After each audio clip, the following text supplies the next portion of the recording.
Por lo tanto, no describen sino someramente lo que el hombre alcanzará en el porvenir, y que ahora tan solo las almas escogidas son capaces de alcanzar.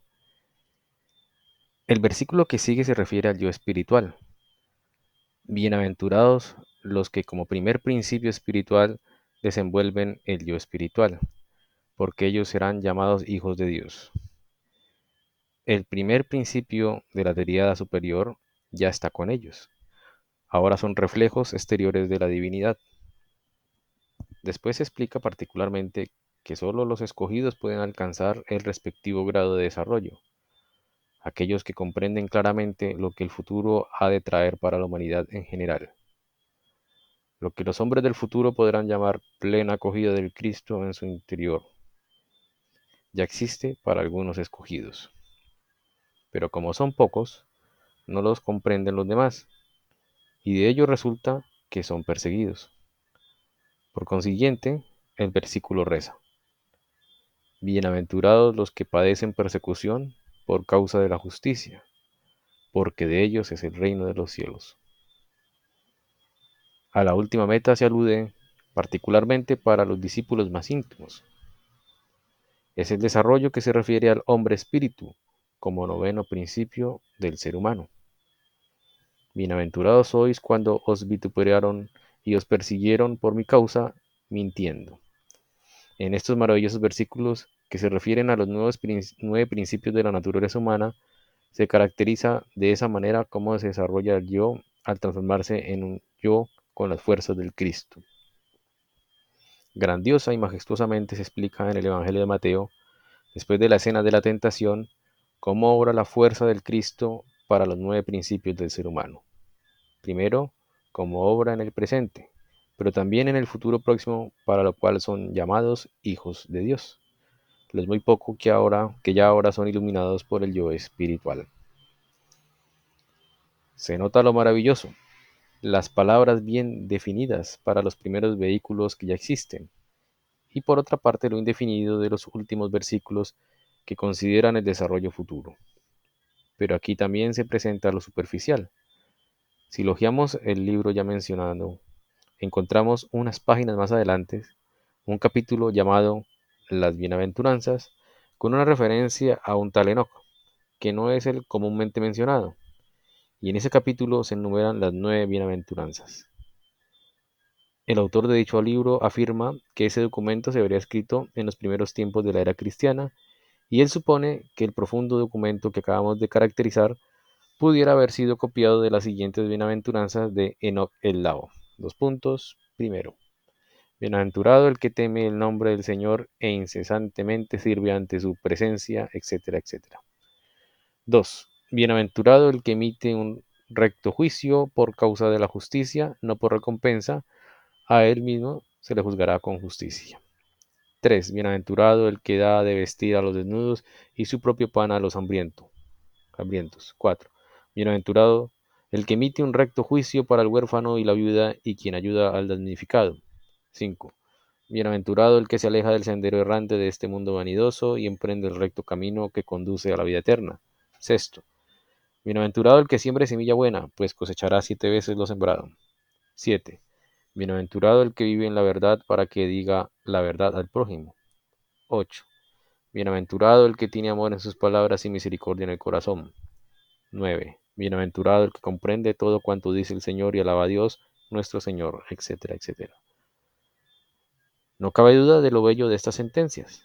No obstante, si se considera que lo importante de su contenido estriba en enumerar algunos buenos principios que pueden expresarse en época cualquiera, pero no justamente para el momento de transición caracterizada por el comienzo de la fuerza del yo, entonces resulta que compararlas con las bienaventuranzas del Evangelio equivale a colocarse en el plano exterior de de los que comparan exteriormente las distintas religiones de la humanidad, para hablar inmediatamente de igualdad cuando se encuentra una cierta semejanza sin tener presente lo que importa. Quien sepa lo que es importante se dará cuenta que en la evolución de la humanidad se registra un progreso y que el hombre va ascendiendo de grado en grado y que no volvemos a nacer en un milenio posterior en un nuevo cuerpo físico para experimentar lo experimentado, sino para conocer y vivenciar lo que en el interín de la humanidad ha podido alcanzar. Esto es el sentido de la historia de la evolución de la humanidad, y el Evangelio de Mateo habla precisamente de este sentido de la evolución en cada una de sus páginas. Bueno, podemos dejar hasta allí. No sé si tienen algún comentario, una pregunta al respecto. ¿Quieren que repita? Ustedes verán.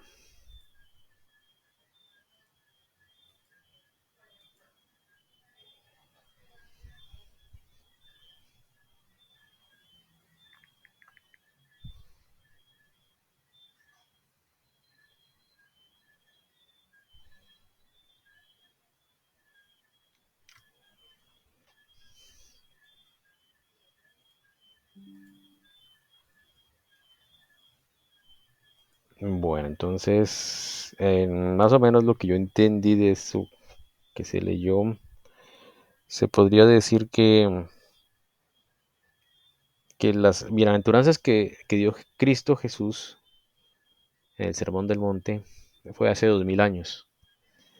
Y en ese entonces Cristo daba como las bienaventuranzas a épocas futuras de la humanidad. Y no se puede comparar cualquier, digamos, discurso florido y bonito de una época posterior a la de Cristo y pensar que son de la misma semejanza o categoría, ¿no? Empezando porque en ese entonces, en la época de Cristo, la humanidad tenía un alma comparada con la actual, 2000 años después, comparada con nosotros, muy diferente al alma de aquella época, donde a duras penas se estaba desarrollando el alma racional y germen del alma consciente. Las bienaventuranzas que Cristo daba eran para hacer alusión a esas futuras evoluciones del alma y del espíritu que el ser humano va a ir logrando. Mientras que el ejemplo que daba, citando a otro autor, era de algo posterior al cristianismo y algo muy puntual, con palabras bonitas, por decirlo así, pero que no tiene nada que ver con el futuro de la humanidad, con un futuro que la humanidad en cada encarnación cambia y tiene diferentes necesidades espirituales. Eso es más o menos lo que Steiner decía allí.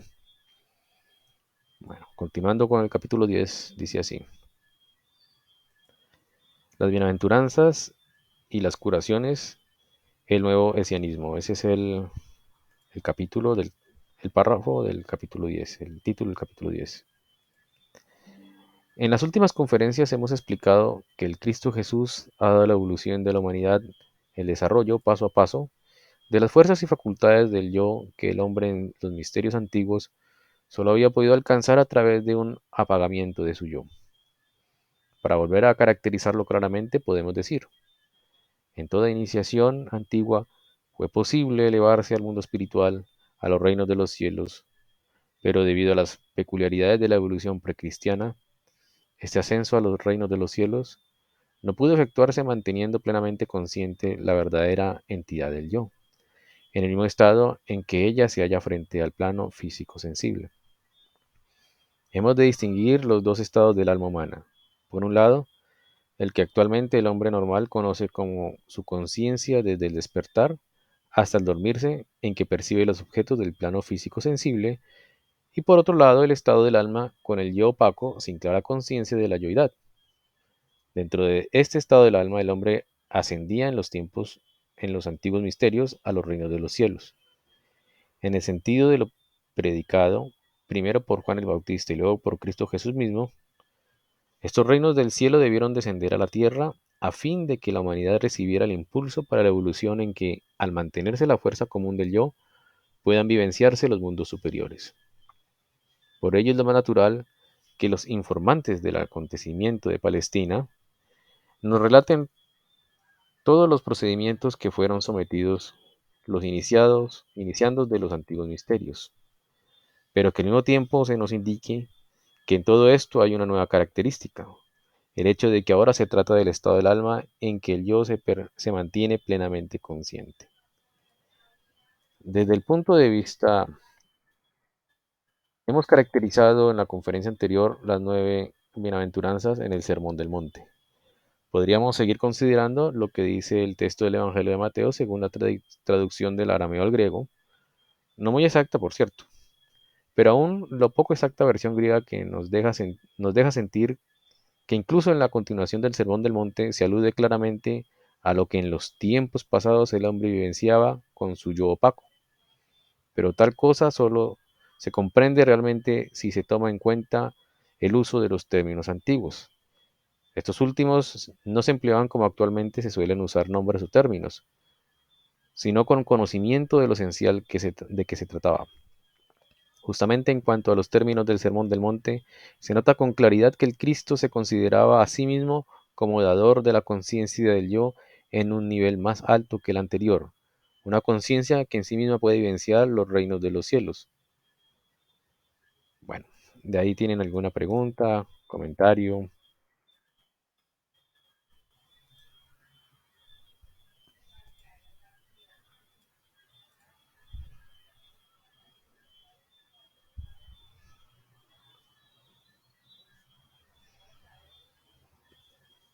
Bueno, la idea es que Steiner nos dice aquí que que Cristo, cuando daba el sermón del monte, lo daba como si fuera una predicación a futuro, a lo que la humana iba a recibir en un futuro. Y lo que el ser humano tiene que hacer en un futuro, si está en la evolución correcta o en el camino correcto, es que a partir de su propio yo, de su propia voluntad, pueda llegar a ver o a conocer los mundos espirituales.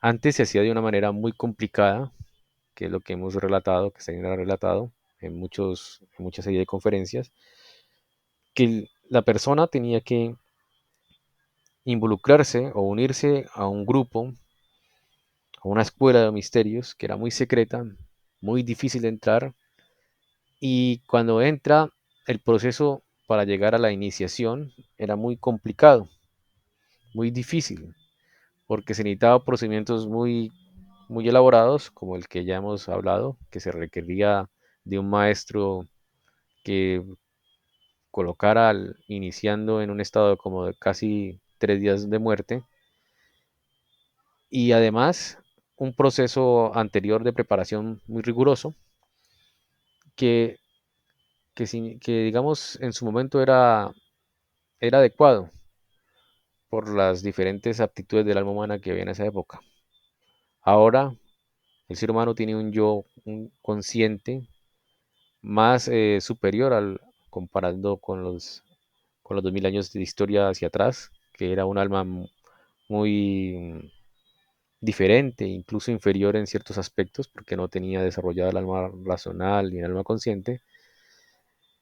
Y ahora, gracias al sacrificio de Cristo, gracias al poder y al impulso de Cristo, cada ser humano, sin ayuda de un maestro, sin rigurosos ejercicios, sin sometimientos, casi con fe ciega a lo que le diga el maestro, y si no hay un maestro no se hubiera podido, sin todas esas condiciones y sin ese, ese momento de 3 días de muerte, sin todas esas dificultades, ya el ser humano, gracias al sacrificio de Cristo, puede iniciarse, puede ascender, puede conocer los mundos espirituales desde su propia fuerza de voluntad, con sus propios esfuerzos.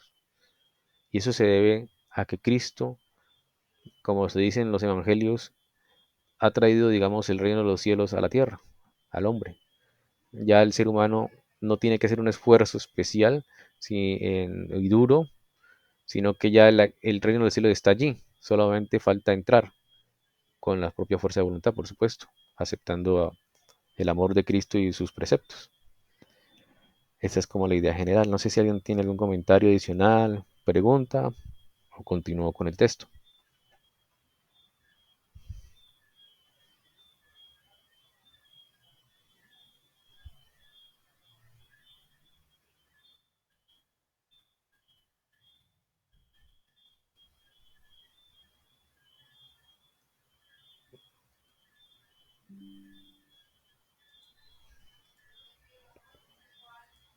Bueno, si no hay preguntas, sigo con el texto. De se comprende que el Cristo siempre hace ver a sus discípulos el contraste. A los antiguos fue dicho que de los reinos de los cielos se ha revelado esto o aquello, pero de ahora en más lo vivenciaréis si escucháis lo que os dice vuestro yo. Así se comprende que siempre de nuevo se repite, mas yo os digo. El Cristo se consideraba a sí mismo como representante del alma humana que se manifiesta en la expresión yo lo digo. Lo vivencio con la plena conciencia de mi yo. No hay que tomarlo como trivial lo que a continuación del Sermón del Monte se expresa con palabras yo os lo digo, pues con ello se llama la atención sobre el nuevo impulso que el Cristo ha dado a la evolución de la humanidad. Leyendo así la continuación del Sermón del Monte, se notará que Cristo quiso decir, hasta el presente no se debía apelar a la fuerza del yo, mas ahora, por medio de lo que os he dado, podéis alcanzar paso a paso los reinos de los cielos por fuerza interior del propio yo. Muy bien, no sé si tengan algún comentario o pregunta adicional. Lo sigo. Bueno, va a seguir. El espíritu del Sermón del Monte está totalmente impregnado del nuevo impulso de la ayudidad del ser humano. Incluso lo que sigue y que nos conduce a las así llamadas curaciones. Es sabido es que las curaciones son objeto de muy extensas discusiones, principalmente lo que se refiere a la cuestión del milagro, pues lo que más se subraya es que los evangelios diesen relatos de milagros. Considerémoslo más detalladamente. Ya en la conferencia anterior hice notar que el hombre actual no aprecia debidamente los cambios, las metamorfosis que en la naturaleza humana se ha producido en el curso de la evolución. Si se comparara, no de manera gruesa, sino en sentido más sutil, el cuerpo físico de la época de Cristo Jesús, o más bien de tiempos anteriores, con un cuerpo físico de ahora, se notaría una diferencia considerable, la que, sin embargo, no es verificable anatómicamente, pero sí por la investigación oculta. Efectivamente, el cuerpo físico ha devenido más denso, más constreñido. Había sido más blando en los tiempos de Cristo Jesús. Hasta cierto grado el hombre poseía aún el conocimiento del efecto de ciertas fuerzas, el que hoy ya no se percibe, fuerzas que plasman el cuerpo físico, de modo que la estructura de los músculos, para la percepción sutil, era más pronunciada. Esto desapareció lenta y paulatinamente. Consideraciones simplistas de la historia del arte se refieren a dibujos antiguos con musculatura bien pronunciada y lo toman por exageración o torpeza de los dibujantes, porque no se sabe que eso se basa en una observación efectiva que correspondía a lo real, pero que en nuestros tiempos sería errónea. Mas esto es lo que menos vamos a tener en cuenta. Antes bien, hemos de puntualizar lo que se relacionaba con lo característico de esos cuerpos humanos. En esos tiempos, las fuerzas del alma y del espíritu ejercían todavía una influencia mucho más grande, podríamos decir más espontánea que más tarde, cuando el cuerpo se hizo más denso, de modo que el alma perdió su poder sobre él. Por lo tanto, era antaño mucho más factible curar por las fuerzas del alma. Esta era mucho más poderosa, así que las fuerzas curativas extraídas del mundo espiritual lograban penetrar en el cuerpo enfermo, restituyéndole el orden y la armonía. En el curso de la evolución, este poder del alma sobre el cuerpo se ha disminuido paulatinamente. En los tiempos antiguos, los procesos curativos eran de índole mucho más espiritual que posteriormente, y los que eran tenidos por médicos no lo eran en lo físico, en sentido actual, sino más bien terapeutas que a través del alma influenciaban el cuerpo, purificaban el alma, compenetrándola de saludables sentimientos, impulsos y fuerzas volitivas mediante influjos espirituales anímicos que ejercían, ya sea en el estado corriente de la percepción física o bien durante el sueño en el templo, o por métodos parecidos, lo que en aquellos tiempos no fue sino el suscitar un estado de clarividencia en el hombre. Según las condiciones culturales de aquel tiempo, se puede decir que los que poseían la debida fuerza del alma y que podían servirse de cuanto ellos mismos habían conquistado, eran capaces de influenciar las almas y con ello también los cuerpos, en notable medida. Los hombres compenetrados del espíritu y poseedores de fuerzas curativas que se transmitían a los demás fueron pues llamados terapeutas, y a ellos también pertenecían, en cierto modo, los esenios. Es más aún, en un determinado dialecto del Asia Menor, en el cual principalmente se expresaban los que más tarde adoptaron el cristianismo, la traducción de lo que llamaríamos terapeuta espiritual es la palabra Jesús, que en el fondo significa médico espiritual. Es una traducción bastante correcta, ante todo si se consideran los valores del sentimiento. Esto también arroja luz sobre la manera de sentir con respecto a semejantes nombres, en una época en que los nombres aún suscitaban ciertos sentimientos. Coloquemos una vez en las condiciones culturales de esa época. En el sentido de aquellos tiempos se podría haber dicho, hay personas con acceso a los misterios quienes mediante el apagamiento de la conciencia del yo logran establecer la relación con ciertas fuerzas espirituales anímicas las que irradian hacia el mundo circundante, y esto les califica de terapeutas para los demás. Si tal hombre se hubiera convertido en discípulo del Cristo Jesús, hubiera dicho, hemos vivenciado algo muy extraño. En tiempos pasados no podían convertirse en terapeutas anímicos, sino los hombres quienes a través del apagamiento de la conciencia del yo acogían en los misterios las fuerzas espirituales. Pero nosotros hemos visto realizarlo sin los procedimientos en los misterios y manteniendo la plena conciencia del yo. La que llama atención, la que llamó la atención no fue el hecho de las curaciones espirituales en sí, y que el Evangelio nos habla de una individualidad que cura espiritualmente. Me perdí espiritualmente. Por el contrario, se podría haber dicho que ¿qué hay de maravilloso en que existan quienes curan espiritualmente? Esto es lo más natural. Bueno, hasta ahí, dejémoslo. No sé si tengan alguna pregunta, comentario. Sí, Dime. sí, es que el párrafo estaba un poquito amplio Sí, sí, y hay sí. varias cosas súper importantes que me parecen. Pero la primera es que Steiner está mencionando que en esa época, sí, el ser humano lograba como tener un poco más de percepción hacia las fuerzas vitales y las fuerzas anímicas. Entonces me acuerdo de un texto y también una enseñanza que nos daba uno de los profes, es muy bueno en antroposofía, que es el profe Albert Schmidlin. Él nos mencionaba que prácticamente los milagros no eran cosas sobrenaturales, sino que eran, por ejemplo, él, me decía, él nos explicaba que en la, en la transformación de el agua en vino, el misterio de las bodas de Caná, lo que sucedió es que no era algo sobrenatural, porque había un ser, ¿sí?, que no era humano, que podía transformar el agua en vino, y que ese ser eh, era la vid, el árbol de, pues, de la producción del viñedo, pues, ¿sí?, de la uva.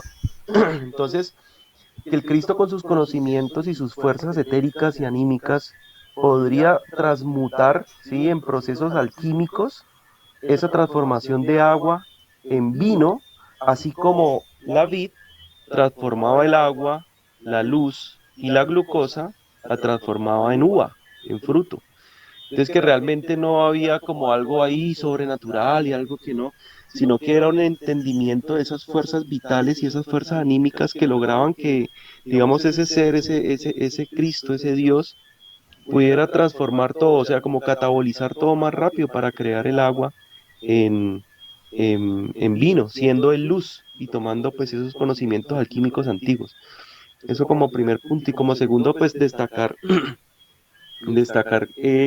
algo que también en medicina antroposófica se llama medicina pastoral, que es uno de los objetivos al cual debe llegar el médico actualmente y que se ha perdido durante el tiempo, y que es ese reencontrarse con la medicina, pues como una, no como un negocio, sino como una misión espiritual. Entonces hay una parte de la medicina antroposófica que se llama medicina pastoral, que es que el médico ya ha llegado al punto poder dar un entendimiento máximo de sus procesos curativos hacia sus pacientes, que incluso ya no requiere tanto medicamentos físicos, sino también medicamentos para las fuerzas vitales y para el alma. Entonces también, bueno, y como tercer punto para terminar, mencionar que la medicina se ha vuelto muy materialista, pero en tiempos antiguos se utilizaba esa parte vital de los medicamentos y eso se llama homeopatía. Y esa medicina es la que se ha rescatado en la medicina, por ejemplo, integrativa, porque incluso en la medicina alternativa se ha desprestigiado mucho es por ese mismo desconocimiento y por esa capacidad que tienen de negociantes, más no de realmente procesos curativos. Entonces, uno ve que cuando se toma en cuenta y se tratan de renovar esos conocimientos antiguos de una manera eh, pues impecable, uno puede encontrar que se está como renovando, ¿sí? Y se está recuperando ese conocimiento antiguo. Y yo me acuerdo también que mi padrino nos mencionaba que, por ejemplo, en la época de Egipto, los médicos eran los sacerdotes. Entonces, a esto es que quiere llegar esa medicina pastoral que también mencionaba Steiner. Sí, sí, muy interesante, Pri. Así es, realmente la medicina de ahora peca por ser un poco materialista, digamos, sin generalizar, pero digamos, se tiene mucha fe en los remedios físicos, químicos, y no tanto en la conducta o voluntad del médico hacia el paciente. Poquitos médicos son los que tienen, digamos, buena voluntad para atender y estar con el paciente. Poquitos médicos son los que se toman la molestia de hablar siquiera conocer al paciente, ¿no? Obviamente no hay que echar la culpa a los médicos, porque no son todos, sino también al sistema. El sistema actual es muy cerrado en ese sentido, tiene que producir, atender rápido. Entonces es difícil la situación para los médicos y pacientes en conjunto, ¿no? Y, y lo otro es lo que decía Spring. Los sacerdotes antes eran los que curaban porque tenían fuerzas en el alma, eran iniciados y podían influenciar el alma de la otra persona, el cuerpo etérico, el cuerpo astral, que a su vez estos dos cuerpos ejercían su influencia en el cuerpo físico y terminaba curando al enfermo, ¿no? Steiner aquí dice que eran los esenios muchos terapeutas y eso es interesante. Curioso es lo que dice Steiner aquí, que en la época de Cristo era normal que existiera terapeutas que curaran de esa manera milagrosa, entre comillas, ¿no? Era normal. Pero si era normal, ¿por qué cuando Cristo curaba era extraordinario? ¿Cuál era la diferencia? Dice Steiner, ¿no? La diferencia era que en aquella época los que curaban, los terapeutas, los sacerdotes, los iniciados, terapeutas, los esenios, ellos para poder curar, para poder manipular el alma o el cuerpo astral del paciente, del enfermo, tenían que apagar su conciencia del yo, disminuirla. Y de ese modo, entrando en una especie de trance, podían curar al paciente. Con Cristo no.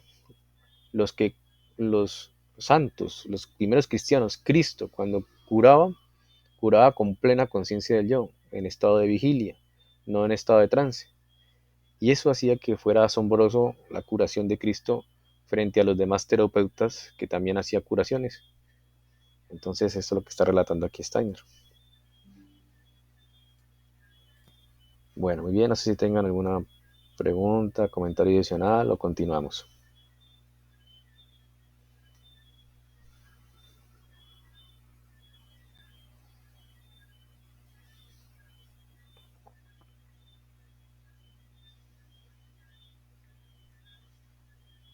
Bueno, voy a continuar. Lo importante fue que el autor del Evangelio de Mateo nos dice, ha venido quien ha dado a la humanidad una nueva fuerza esencial, quien realizó curaciones por impulso de su yo. lo que antes no había sido posible, quien se valió de la misma fuerza con lo cual antes no había sido posible curar. Los evangelios hablan de algo muy distinto de lo que comúnmente se piensa. Hay pruebas históricas de que es correcto de lo que la ciencia espiritual afirma según fuentes ocultas. Contentémonos con mencionar una sola. Si es verdad lo que ahora hemos dicho, es de suponer que en la antigüedad se estaba convencido de que bajo ciertas condiciones era posible curar al ciego mediante influencia espiritual. Y con razón se ha llamado la atención sobre cuadros antiguos que representan tal verdad. John M. Robertson, de quien hemos hablado en la conferencia anterior, también nos remite al cuadro que representa a Esculapio delante de dos ciegos. Robertson naturalmente llegó a la conclusión de que eso indica una curación y que los autores de los evangelios lo hubiesen tomado para sus relatos. Empero, lo esencial en este caso no estriba en lo maravilloso de las curaciones espirituales, sino en que el pintor ha querido decir que Esculapio fue uno de los iniciados que con el yo apagado adquirió en los misterios fuerzas curativas espirituales. En cambio, el autor del Evangelio de Mateo quiso decir, no fue de esta manera que Cristo realizó las curaciones, sino que el impulso que por primera vez vivió en Cristo deberá transmitirse a toda la humanidad mediante la fuerza del yo. El hombre aún no puede alcanzarlo por tratarse de algo que en tiempos venideros ha de arraigarse en la humanidad. Esto es lo que Mateo quiso decir con las curaciones milagrosas.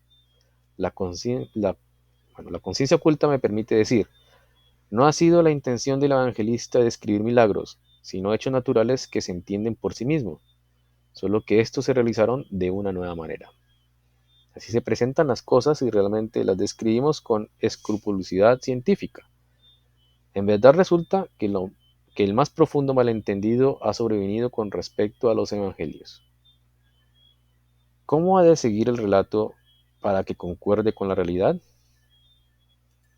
Hemos visto lo sucedido en la vida del Cristo al producirse la tentación fue un sumergirse en todos los procesos que se experimentan al descender en los cuerpos físico y etérico.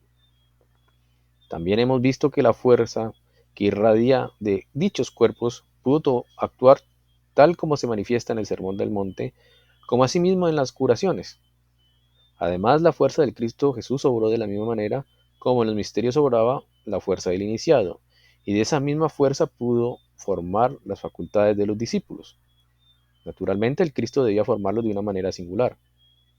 Para comprender el Evangelio de Mateo y a partir del punto en que después del Sermón del Monte y de las curaciones siguen nuevos relatos, hemos de recordar algunos hechos ocultos que en el curso de los últimos años hemos llegado a conocer. Bueno, no sé si tengan algún comentario, pregunta. Continuamos. Ustedes dirán.